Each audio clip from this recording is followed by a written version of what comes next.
কে করবে আমার নবীর জানাজা? নবীজির জানাজা আপনার আমার জানাজার মতন জানাজা হয় নাই।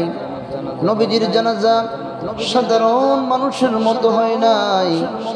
পৃথিবীর জমিনে যদি কেউ মারা যায় তাইলে তাকে চার তাকবীরের সহিত ফরজে কিফায়া জানাজার নামাজ ইমামের মাধ্যমে পড়ানো হয়।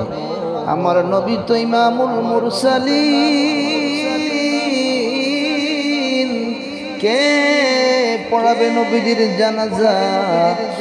সমস্ত সাহাবাই কেরাম নবীজির দেহ মুবারকের চতুর্পার্শ্বে ঘুরে ঘুরে নবীর প্রতি সালাতু সালাম দুরুদ সালাম পাঠ করে করে আমার নবীজির উপরে দুরূদ শরীফ পড়ার মাধ্যমে আমার নবীজির প্রতি তারা সালাম জানিয়ে নবীজিকে বিদায় দিয়েছেন। দুনিয়ার কেউ নবীজির জানাজার ইমাম ছিল না।